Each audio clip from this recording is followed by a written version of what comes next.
안녕하세요. 자, 이혜진 기자, 현재 아이가 초등학교 1학년이죠?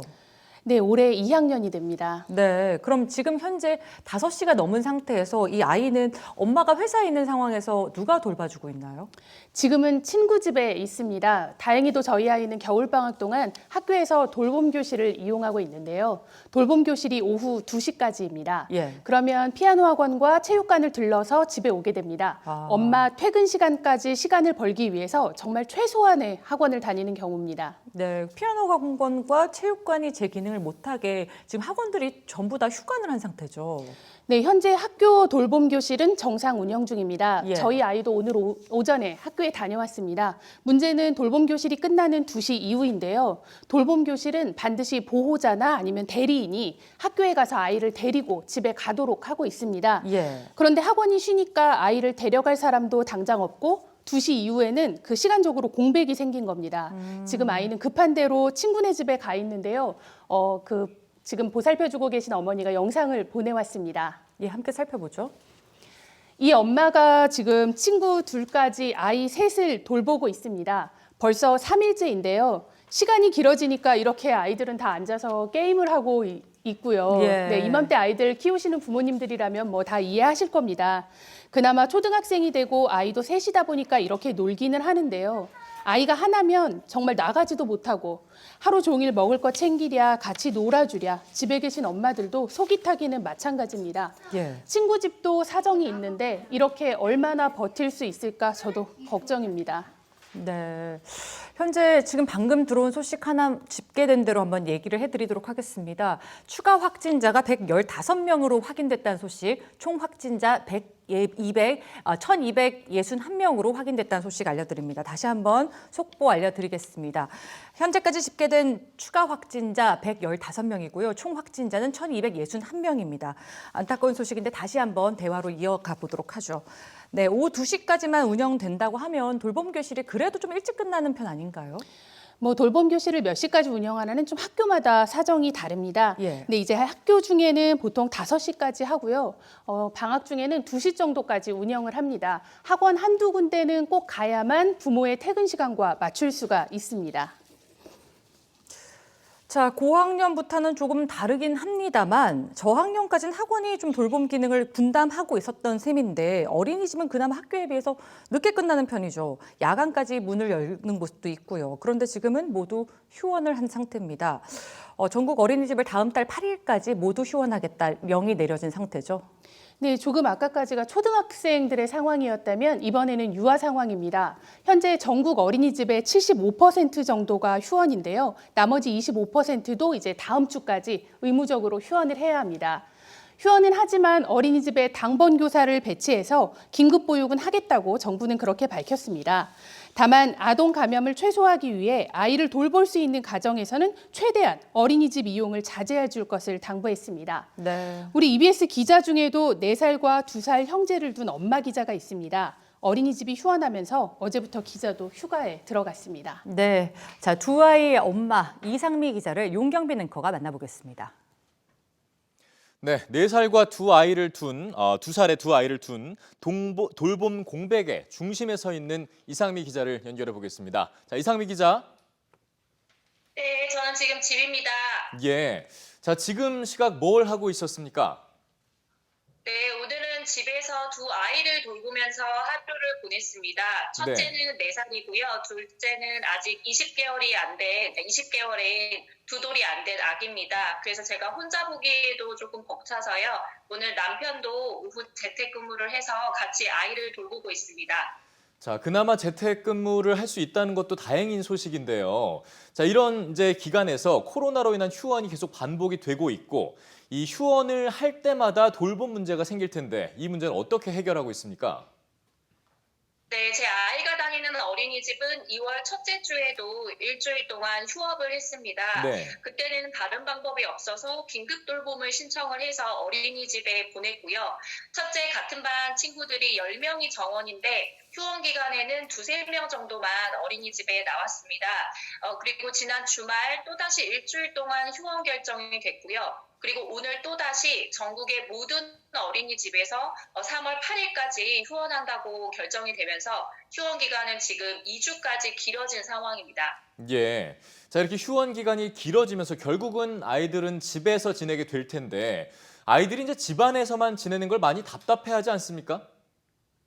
네, 요즘에는 아이들과 함께 외출하는 것도 쉽지가 않습니다. 지난 주말부터 지금 5일째 아이들이 집 밖을 나가지 못하고 있는 상황이거든요. 네. 아이들 같은 경우에는 마스크 쓰는 것을 불편해하기 때문에 사실 외출 자체가 좀 걱정이 많이 돼서 못하고 있는 상황입니다.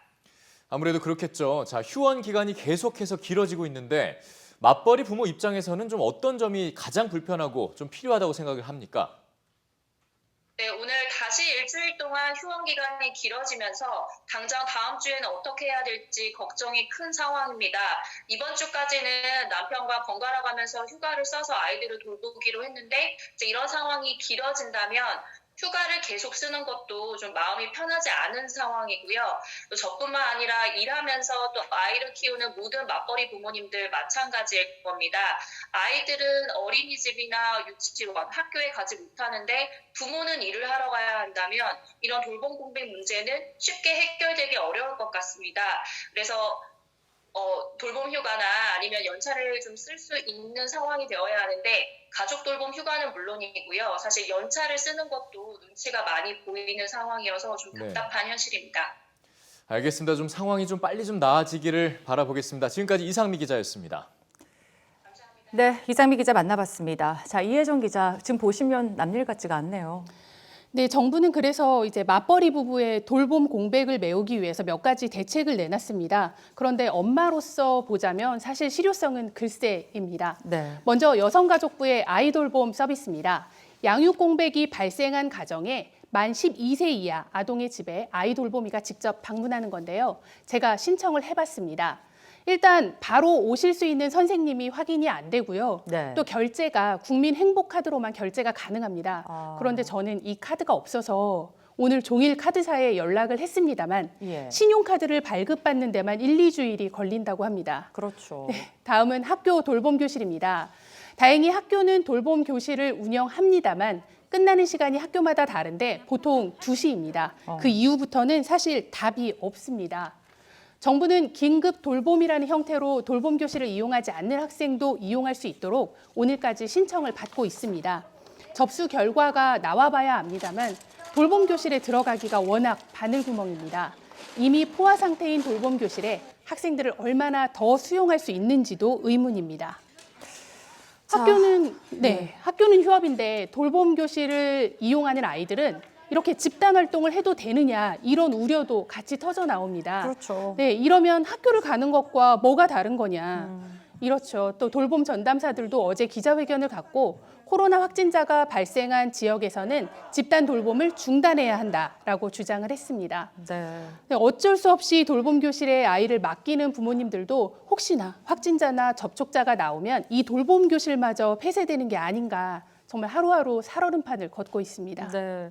집단 활동이 위험하다. 그래서 학교도 쉰다는 건데 집단이 모이지가 않으면 사실은 답은 가정밖에 없지 않겠습니까? 부모 중 한 명은 휴가를 써야 한다는 얘기인데 지금 이상미 기자도 보면 알겠지만 재택근무가 가능하냐 안 하느냐 이것도 좀 원활하지가 않고요. 정부도 돌봄 휴가를 적극적으로 쓰자고는 하지만 이게 좀 사실상 가능할지도 여부가 불투명합니다. 네, 돌봄 휴가라는 게 있습니다. 예. 자녀의 가정 돌봄이 필요한 근로자의 연차 휴가와 최대 10일까지의 가족 돌봄 휴가가 있기는 한데 예. 현재로서는 이게 무급입니다. 정부는 가족 돌봄 휴가를 유급으로 쓸 수 있도록 지금 검토 중입니다. 근데 어쨌든 현재로서는 무급이고 또 강제 수단이 아니잖아요. 그렇죠. 권고 사항이다 보니까 연차에 돌봄 휴가까지 이렇게 긴 휴가를 쓸 수 있는 직장인 사실 별로 없습니다. 예. 동료들의 일이 늘어나게 되니까 눈치도 보이게 되죠. 그렇겠죠. 네. 예. 현재 청와대 청원 게시판에는 코로나19로 인한 휴원, 휴교 시에 맞벌이 가정의 보호자 1인 1명에게는 휴가를 보장해달라라는 청원이 올라오기도 했습니다. 네. 사실 이게 무조건적으로 조직의 입장에서 본다면 기업이나 사업주도 좀 난처하긴 마찬가지일 것 같고요. 뭐 자영업자들은 말할 것도 없지 않겠습니까? 그래도 업무 공백을 어떻게든 좀 메울 수 있어야 할 텐데요.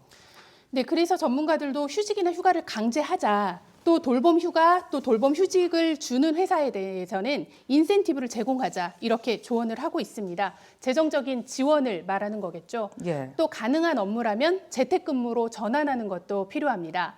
현재 확진자가 나왔다거나 아니면 접촉자가 있는 기업들이 동시다발적으로 사업장을 폐쇄하면서 재택근무로 전환하고 있습니다. 이렇게 확진자가 나오기 전에 선제적인 대응도 필요한데요. 뭐 재택근무, 또 온라인 화상회의, 사람들이 모이지 않는 이런 방법들이 있겠습니다. 지금 SK그룹과 LS그룹, LG화학, 위메프, 인텔 등 일부 기업들이 다양한 이유로 재택근무를 하고 있습니다. 특히 감염에 취약한 임신부와 초등학생 이하 자녀를 돌보는 직원을 대상으로 그렇게 좀 제도를 변경을 하고 있습니다. 네. 다만 이렇게 할 수 있는 업종이 많지가 않습니다. 생산 라인 같은 경우에는 당장 생산에 차질이 빚어지고요. 자영업 하시는 분들도 가게 문을 닫는다는 게 그렇게 말처럼 쉽지가 않습니다. 그렇죠. 당장 배송업만 봐도 요즘 다 이제 인터넷으로 주문하기 시작하니까 코로나 사태 이후에 사실 일이 더 늘었습니다. 근데 이렇게 현장을 뛰는 사람들에게는 안전을 위한 정말 마스크 같은 최소한의 것이라도 더 지원이 필요해 보입니다. 네, 일하는 엄마로서의 고충과 현실적인 애로사항들 아주 많이 공감이 됐습니다. 자, 기자이자 엄마의 이혜정 기자 말씀 들었습니다. 고맙습니다.